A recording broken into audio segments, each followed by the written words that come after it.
Olá, bom dia a todos. Então, vamos dar início, à nossa aula hoje, com um tema também muito importante, é um tema que eu já tenho atendido bastante, principalmente quando eu faço triagem para pacientes que têm hipersensibilidade alimentar também, né?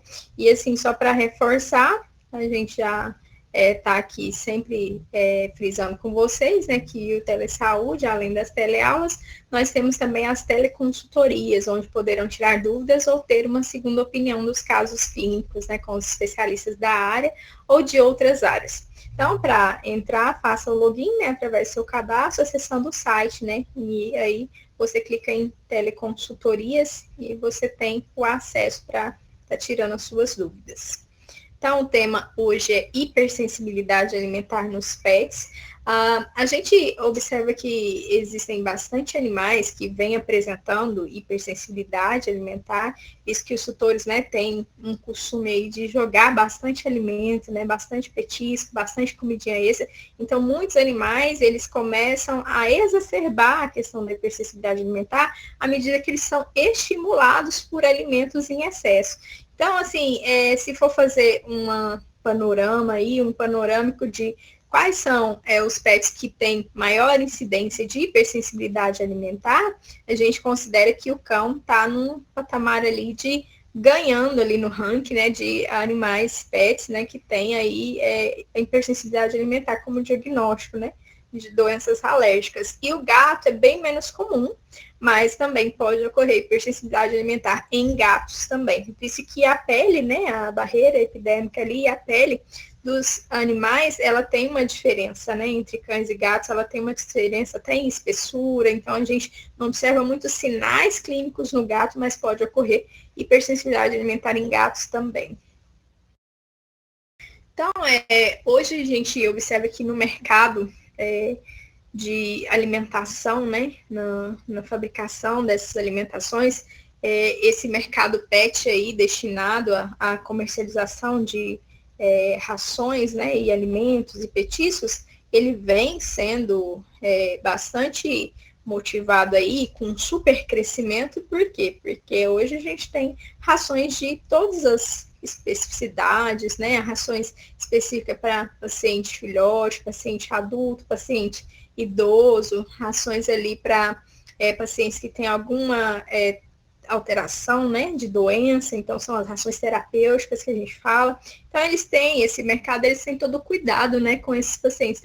Tem animais que são mais sensíveis, tem aí uma sensibilidade alimentar maior, e outros já têm uma reação adversa a alguns alimentos, e outros já vão para hipersensibilidade a certos alimentos, e aí eles têm uma hipersensibilidade alimentar.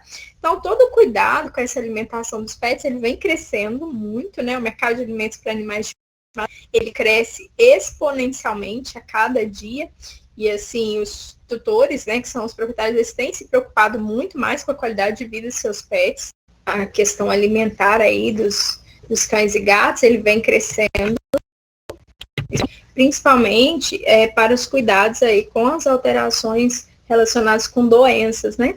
Então, a gente já vê que tem uma linha de rações destinadas para animais que têm alguma alteração, né? Às vezes dermatológica ou muitas vezes renal, alterações hepáticas, gastroentéricas. Então, já existem rações destinadas para isso, existem rações destinadas para animais de porte pequeno, porte médio, porte grande. Existem rações destinadas para filhotes, adultos e sênior, que seriam as rações para cães e idosos.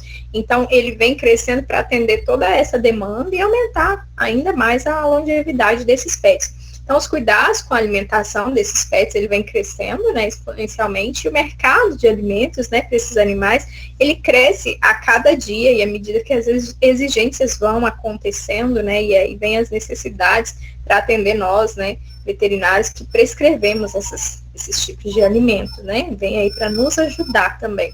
Então, os proprietários, eles têm se preocupado muito com a qualidade de vida de seus pets, e eles têm cuidado mais, né, e dando uma ração melhor, uma ração de boa qualidade. Então, tem surgido rações para raças específicas, como eu disse para vocês, tem certos tipos de distribuições, né, de rações que eles colocam até o formato do grão, né, de acordo com cada tipo de raça, cada espécie ali, né? E as rações para diferentes fases da vida desses animais. Então, a gente observa que vem crescendo aí em grande escala o mercado de alimentos para pequenos animais, e aí vem trazendo toda uma ajuda para nós, né, veterinários, relacionada a uma questão de tratar da saúde, né, e quando tem alguma doença aí que comprometa esse animal. E aí, o que a gente entende como alergia? Como a gente vai falar de hipersensibilidade alimentar, a alergia seria qualquer reação de defesa exagerada, né, do animal após a exposição a determinado antígeno. Quem seriam os antígenos aqui dentro desse contexto de hipersensibilidade alimentar? Seriam as proteínas, principalmente os alimentos que têm um poder alergênico, tá? Então, a reação alérgica ela pode aparecer em minutos, causando um choque anafilático, né? Ou às vezes ela pode ser ali super estimulada e desencadeando a cascata de inflamação, né, do animal, do paciente, ao longo de toda a sua vida. Como que funciona essa reação alérgica? Então, os linfócitos, eles produzem anticorpos, que são as imunoglobulinas, né, no próprio organismo do animal, que se ligam aos antígenos para neutralizar. E aí, quando ocorre essa ligação, aí vem toda uma cascata ali de inflamação para aquele local. Por exemplo, o cão ou o gato ingerir um alimento que tenha uma proteína alergênica a ele. Aí vem ali as imunoglobulinas, os anticorpos, reconhecendo essa proteína como um corpo estranho para o organismo desse animal. E aí eles se ligam e formam aqueles imunos complexos, né? E a presença de certos antígenos, chamados de alérgicos, desencadeia o quê? Reações de hipersensibilidade, né? Que liberam anticorpos específicos, que seriam especificamente aí as IgEs, né? Que são as imunoglobulinas que mais causam processos alérgicos nesses pacientes, que a gente mais observa em processos alérgicos desses pacientes. E aí, o conceito, né, da hipersensibilidade alimentar. Ocorre ali uma desordem cutânea, pruriginosa não sazonal, ou seja, não tem períodos específicos ali, mas vai acontecendo uma coceira, né, uma alteração de pele ali com vermelhidão, com irritação, associada ao material antigênico presente na dieta. Então, muitos podem apresentar lambedura, coçar nessa região perilabial, causado por proteínas e peptídeos, né, que desencadeiam essa alteração e elas escapam ali, né, da alteração comum do organismo do animal, causando uma alteração gástrica também, muitas vezes, ou até vômito e diarreia.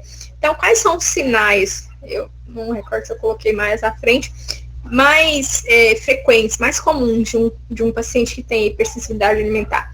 Muito prurido, muita coceira, às vezes tem vermelhidão, irritação, né? Que a gente fala nessa região perilabial, periocular também, a gente observa bastante. Fazem otite, que é a inflamação dos condutos auditivos, né? Com infecção também. Bastante lambedura de patas, a gente observa, queda de pelo, descamação, vermelhidão por outras áreas do corpo, com alguns pontos de piodermite, infecção bacteriana também, né, que é o organismo tentando responder. Então, eu vejo alterações cutâneas, alterações de pele, né, eu vejo alterações gástricas, né, e muitas vezes eu tenho ali a presença do vômito, ou aquele animal que come muita grama, né, acho que nas perguntas sempre vem alguma coisa relacionada, meu cão, meu paciente, né, ele come muita grama, pode ser muita coisa, né? Pode ter alguma coisa ali relacionada com o trato digestivo, mas pode também esse paciente ter uma hipersensibilidade alimentar, tá? Então a gente tem que ficar muito atento a todos esses sinais, porque é um indício aí de você já procurar um veterinário, né? E, se possível, um especialista já na parte de dermatologia. Quais são os tipos, né, de reações à imunomediada, que já vem ali com aquela alteração de entrou o alimento, ele já vai fazer uma coceira, uma lesão de pele, né? Então, a gente tem a dermatite trofoalérgica, que a gente fala que seria aquela dermatite a alimentos que o animal ingere, e ele começa a desenvolver essa cascata, né, de inflamação, podendo levar até a anafilaxia, ou seja, o animal ingeriu um alimento que ele não podia mesmo, como nós humanos, né? Às vezes tem pessoas que têm alergia a camarão, ou alergia a algum componente, né, do alimento, e aí ele começa a desenvolver aquela inflamação com edema, né, de glote, pode levar a uma anafilaxia, sim. E a reação não imunológica de intolerância ao alimento é quando ele começa a desenvolver certos tipos de alergia, né, a determinados componentes ali daquele alimento. Ele começa a se intoxicar e começa a ter uma reação também, pode ser muitas vezes estilo reação medicamentosa, reação farmacológica. Então, essas reações aqui são não imunológicas, né, de intolerância ao alimento. Quando eu começo a ver uma reação mais aguda, né, é uma reação imunomediada de alergia ao alimento, essa já é mais grave. Eu tenho que tomar bastante cuidado, né, que posso perder até o paciente, dependendo do caso. Então, quais são os principais alimentos que têm aí, né, um grande poder alergênico, né, para os cães e gatos? Em primeiro lugar, carne bovina, tá? Então, ela é uma das proteínas alergênicas que estão ali, né, dentre os trabalhos que a gente observa, que estão ali no ranking dos alimentos que mais causam hipersensibilidade alimentar em cães e gatos. Em segundo, as carnes de frango, tá? De aves. E em terceiro, aqui nessa imagem não tem, né? Seriam os derivados lácteos. Então, todos os derivados lácteos são alimentos ali proteicos, né? Que tem a proteína ali na sua composição, que tem ali um grande poder de causar alergia. Alguns outros alimentos que causam, só que em menor frequência, ou às vezes, né? Depende muito de cada animal. O peixe pode causar alergia, mas ele é uma das proteínas que a gente utiliza para fazer dieta de exclusão ou triagem, muitas vezes, porque se o cão nunca foi exposto a essa proteína, que é o peixe, pode ser que ele não faça reação a ela. E aí ela é considerada uma das proteínas que a gente utiliza para fazer a triagem alérgica. Só que alguns pacientes fazem, porém bem pouco. Soja, milho, trigo também são considerados ali grãos, né, e alimentos que têm um pouco de proteína que pode causar alergia e hipersensibilidade. Já peguei bastante, pessoal, animais que comiam fubá. O tutor às vezes não tinha condições de comprar uma ração e o cão era de chácara e aí ele misturava ali aquele fubá com às vezes algum outro alimento e dava para esse paciente. Aí começava toda a reação de coceira, de vermelhidão, irritação em volta dos olhos, pele labial, né? Coceira, muita descamação na pele. Então, tudo isso pode desenvolver um processo alérgico a curto prazo, que seria uma forma mais aguda, né? Ou a longo prazo, que seria, à medida que o animal vai sendo exposto a essas proteínas, a gente observa que ele vai piorando a coceira, vai infeccionando mais os condutos auditivos, né? E vai tendo mais reações de hipersensibilidade. Então, o que eu pego bastante? Pacientes que já têm uma doença alérgica de base, que é a dermatite atópica, e aí eu vou fazer toda uma triagem para ver se ele também tem hipersensibilidade alimentar, e eu fecho que esse paciente também tinha hipersensibilidade alimentar. E quais são esses pacientinhos que vêm para a gente? Principalmente aqueles que são expostos a muitos alimentos, a muitos petiscos, né, e a muitas comidinhas caseiras. Então, o cão é um cão da raça Shih Tzu, por exemplo, que é o que eu mais atendo de alergia, né, de pacientes que têm a dermatite atópica, e ele vem pra gente com todo um quadro de doença alérgica, de dermatite atópica, só que ela se parece muito com a hipersensibilidade alimentar. Então, eu faço a triagem, ele melhora bem com a dieta, eu volto com a dieta antiga, ele começou a coçar, eu fechei o diagnóstico dele, tá, de hipersensibilidade alimentar. E ao longo dos anos a gente observa que tem muito mais paciente tendo hipersensibilidade alimentar. Algumas raças têm maior predisposição, tá, a fazer essas alterações, mas eu acredito que essa superestimulação associada a um cão que já é alérgico, né, já tem uma doença alérgica de base, ele possa ter também hipersensibilidade alimentar. Algumas hipersensibilidades alimentares aí que vêm pra gente, que são menos comum, seria aquele diagnóstico onde o cão só tem hipersensibilidade alimentar. Então, eu já começo a ver que desde filhote ele já vomitava, já tinha vômitos esporádicos, comia muito capim, tinha sempre diarreia, né, fezes mais pastosas. Então, esse paciente, eu fecho ele, né, eu investigo todas as outras doenças ali que podem estar correlacionadas, tá, porque é uma investigação mesmo, pessoal, dá muito trabalho fazer toda essa triagem, toda essa investigação e explicar, né, para o tutor a importância de fazer a triagem. São rações mais caras, né, na parte da alimentação de fábrica, né, nessa alimentação comercial. Então, assim, são rações que têm um custo um pouco mais elevado que as outras rações do mercado. E tem a questão de que pode também ser feita a dieta caseira para testar, para ver se o paciente tem hipersensibilidade alimentar. Só que ela também tem um custo mais elevado, visto que a proteína hoje está muito mais alta, né? E são proteínas diferentes. Eu não posso usar nenhuma dessas proteínas para fazer a triagem. Eu preciso de outras proteínas que são menos alergênicas. Quais, doutora? Pato, rã. Muitas vezes a gente pode estar utilizando outras proteínas, como, por exemplo, a de peixe. Às vezes, se o paciente não fizer nenhuma reação, eu posso estar testando a de peixe, a de coelho. Então, são proteínas muito mais difíceis de serem encontradas com um custo um pouco mais elevado, tá? A de cordeiro foi utilizada por um bom tempo, mas a gente percebeu que ela faz muita reação cruzada com a bovina. Ela se parece muito com a carne bovina, então ela foi retirada. Talvez, de repente, para um paciente que tenha apenas uma sensibilidade maior e não uma hipersensibilidade, né, poderia estar utilizando. Tem algumas rações comerciais que são para cães mais sensíveis, né, que tem um paladar mais sensível e tem alguma sensibilidade. Então, a hipersensibilidade alimentar, ela ocupa o terceiro lugar de incidência, né, de doenças aí que causam alergia, né, com dermatopatias.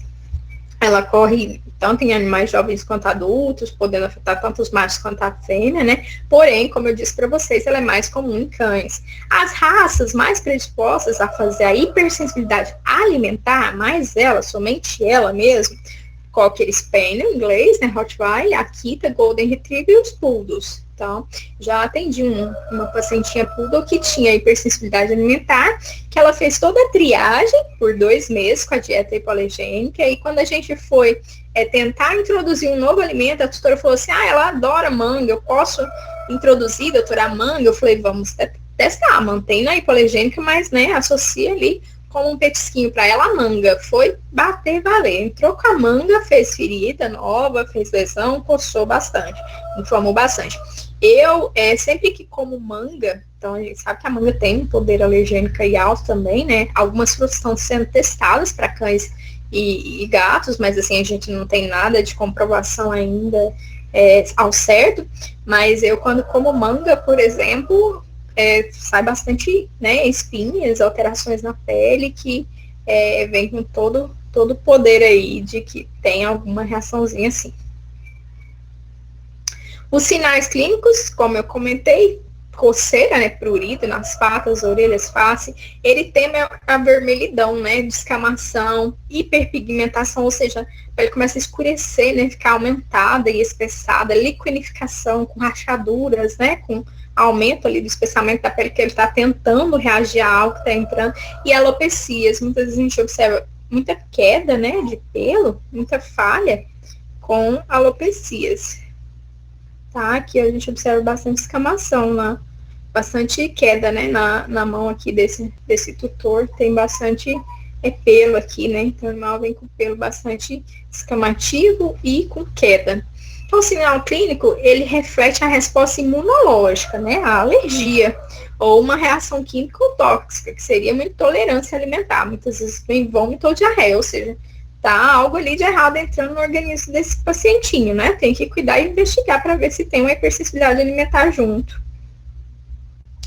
O diagnóstico, a gente tem que, né, diferenciar aí, e hoje a gente sabe que são bem parecidas, né, a dermatite atópica com a hipersensibilidade alimentar, então a gente tem que descartar que esse cão não tem dermatite atópica, né, dermatite alérgica picada de pulgas também, e alergia medicamentosa, pode ser uma reação medicamentosa e não uma hipersensibilidade alimentar, então tem que fazer toda uma busca, toda a investigação para me chegar ao diagnóstico de hipersensibilidade alimentar.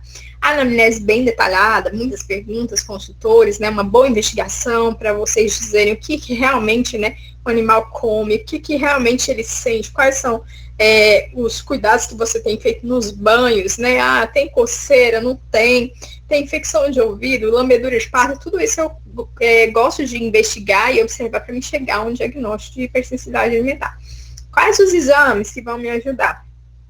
Preciso ver se esse paciente não tem algo a mais, né, se ele não tem uma hemiparostose que está causando uma queda de pelo, se ele não tem, por exemplo, alguma outra doença, se não tem uma verminose, por exemplo, que está ali, né, debilitando esse paciente, piorando o quadro, causando também uma queda de pelo. Então, preciso de exames, né, rotineiros, para ver como que o paciente está internamente também, né, para ele poder estabelecer uma dieta para fazer toda a triagem alérgica aí para a hipersensibilidade alimentar. Então, identificar a dieta que está causando alergia, tá? Será que é as comidas, a carninha, né, assada, o frango que está jogando sempre junto com a ração, porque tudo isso tá errado, né? Se o paciente é alérgico ou não, eu não recomendo administrar petiscos e comidinhas extras a mais. A ração, quando você dá uma ração boa, de boa qualidade, uma ração super premium, por exemplo, ela é completa. No máximo ali, eu posso introduzir, às vezes, uma fruta que o animal possa, se ele não for alérgico, né? Uma fruta, às vezes uma verdura cozida, dependendo do paciente. Se ele tiver o quadro ali indo para hipersensibilidade alimentar, nada, somente a raçãozinha dele e água mesmo, tá? Então, por exemplo, hoje já existe no mercado pet também alimentos caseiros específicos para pacientes alérgicos. A gente já tem algumas colegas, né, que são ali especializadas em nutrição de cães e gatos que já fazem isso para ajudar, né, que é um tédio comer só uma única ração por toda a vida e do mesmo sabor.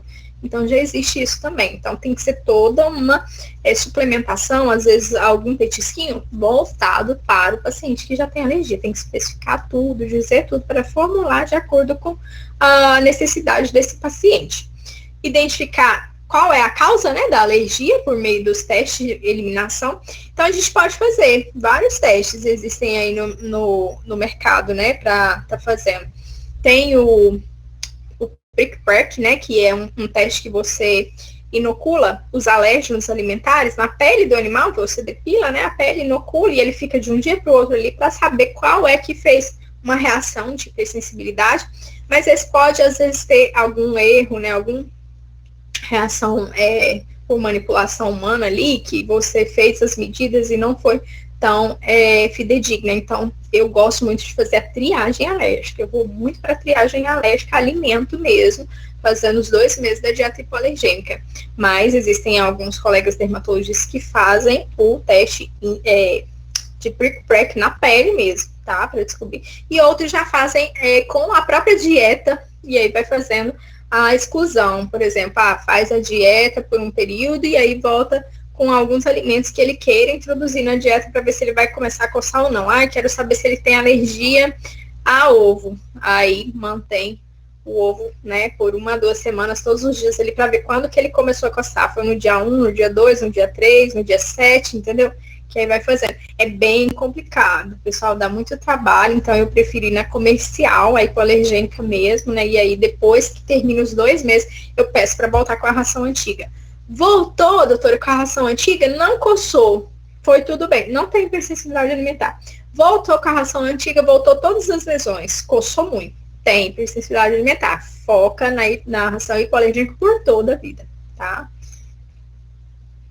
Então, existem testes intradérmicos, teste gastroscópico, né? Gastroscópio, esse nunca recomendei, e dieta de eliminação. Eu faço a dieta de eliminação, tá? Tem alguns colegas que fazem o intradérmico aí, ou esse que eu comentei, que é o prick-prack, que ele não é um intradérmico, mas ele é de colar ali, né, os alérgenos de frango, de ovo, né, de arroz, às vezes de alguma alimento que possa estar causando reação. O tratamento para o paciente que tem hipersensibilidade alimentar, remover o alérgeno, né, então tirar todos os petiscos e manter uma dieta específica para o paciente que tem hipersensibilidade alimentar. Alguns eu devo entrar sim com a medicação, né, de inflamação, de prurite, de coceira, depende de cada caso.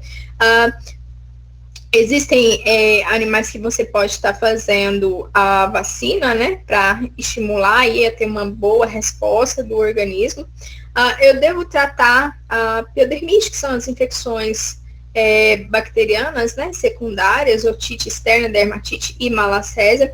Lembrando que todos os animais que fazem uma hipersensibilidade alimentar, aqui eu digo, quando eu falo vacina, seria alguma imunomodulação, por exemplo, já existe no mercado dermatológico um produto que ele tem o poder ali, ele é um anticorpo monoclonal que tem o poder de ir na cascata de prurido, na cascata de coceira, né? Então, esse eu faço imunoterapia, posso estar utilizando imunoterapia para amenizar o prurido e a coceira, tá? Mas muitas vezes só com a dieta eu vou super bem com esse paciente. Se ele tem só hipersensibilidade alimentar, faço banhos, né, para dar uma melhora nessa pele com shampoos hidratantes, né, para dar uma limpeza também. E aí, quando tem infecção bacteriana, nem sempre ali eu vou ter que usar antibiótico. Acho que quase a grande maioria hoje eu já cortei total antibiótico e vou mais ali na causa de base. Tratei a alergia com a ração, né, específica, limpei a pele com banho, shampoo mais hidratante para cães mais sensíveis, né. Usei alguma medicação, seja imunoterapia ou às vezes medicação para inflamação mesmo, e aí a otite, a piodermite vai embora. Às vezes tem otite inicial bem branda, com produtos tópicos de limpeza vai bem. Tá mais avançado, eu tenho que limpar e tratar, tá? Porque às vezes tem malacésia, né? Bastante malacésia no conduto, e às vezes até nas patas também. Então tudo isso eu tenho que ter um controle. Se eu ver necessidade de usar associação de shampoos que tem ação antibacteriana e antifúngica, né, patinha, ou em algum local específico, eu associo com shampoo hidratante, tá? Então, depende muito de cada caso e como vem o paciente pra gente. Aqui são algumas rações, né, comerciais, tá? Deixa eu voltar aqui. Essa daqui é a hipoalergênica, uma das marcas bem renomadas aí, né, que é a Royal Canin, mas eu costumo prescrever 3 opções, né? Eu deixo o cliente bem tranquilo para ele ter uma boa escolha. Existem várias, tá, no mercado. Então, eu tenho 3 opções que eu recomendo bastante, que seria a hipoalergênica da Royal Canin, a hipoalergênica da Farmina, eu uso às vezes para manutenção. Então, dela eu uso a ultra hipoalergênica para a triagem, né? E a hipoalergênica da Equilíbrio. Então, são 3 aí que eu recomendo. As outras eu não tenho recomendado e não tenho sentido bons resultados, tá? Que tem muita questão de palatabilidade também. Alguns cães não têm uma boa palatabilidade para algumas rações comerciais, que aí eu já não tenho prescrito tanto também. O que acontece com essa questão da ração, pessoal? Ela é feita à base de proteína também, tá? Pode acontecer que ela tenha um pouquinho de proteínas. Essa proteína, então, tem proteína de soja, tem umas que tem proteína de peixe, por exemplo, mas essa proteína, ela deve fazer um processo de ultra-hidrólise. Ela passa por um processo diferente, por isso que é uma ração mais cara, né? É a quebra, né, dessas proteínas em pequenos kilodaltons para o organismo do cão ou do gato, quando comer essas rações, ele não reconhecer como algo estranho que está entrando dentro do organismo dele. E aí ele é nutrido, né, com as necessidades diárias que ele necessita, com as quantidades diárias de proteína, carboidrato, né, minerais, que ele necessita, e ele não tem aí a resposta de alergia a essas rações, que são os alimentos considerados hipoalergênicos, né, baixo poder alergênico. E outros alimentos que já tem alguns trabalhos que falam, né, que causa bastante de hipersensibilidade, seria cenoura, beterraba e tomate. Então, quem joga muito e percebe que seu cão coça bastante, vá num dermatologista, né? Procura um dermatologista veterinário que ele vai te ajudar nessa questão aí de triagem alimentar, né, para o paciente, diagnóstico de hipersensibilidade alimentar também. Pessoal, esse é um tema que abrange muitas coisas, e ele abrange, assim, não só nós profissionais dermatologistas, mas tem nutrólogos também relacionados aí com essa parte de nutrição, porque envolve alimento, né? Envolve alergia alimentar. Então, tem muitas outras coisas que eu poderia estar falando aqui, mas são mais extensas, que foi um abranger de que se seu cão ou seu gato, né, tem alguma reação aí de vermelhidão na pele, ele se coça muito, que geralmente o prurido é bem acentuado nesses pacientes que têm hipersensibilidade alimentar, então procure, né, um veterinário, um especialista, se possível, para fazer toda essa triagem, porque eles sofrem muito, né, se coçam muito, e aí isso é uma reação aí que não tem uma cura da reação, tem assim um tratamento, né, que controle essa questão de hipersensibilidade. Se ele foi exposto em algum evento, algum churrasco em casa, ele tá certinho na dieta, mas ele foi exposto, ele vai coçar no mesmo dia, ou 2, 3 dias após, ou uma semana após ter sido exposto ao alimento. E quantidades, eu pego muito no consultório pessoal falando assim, né, os tutores, Nossa, mas ele não come nada. Eu dou um pedacinho da tora de frango só. É bem pequenininho mesmo. Quem é alérgico, não importa a quantidade, e sim a qualidade do que está sendo administrado. Então, se eu dou um pedacinho de carne, um pedacinho de frango, né? Nada, só para ele comer ali junto com a ração, eu já estou estimulando esse paciente a desenvolver uma cascata de reação inflamatória, né? De alergia ali nessa pele. Tá bom? Obrigada.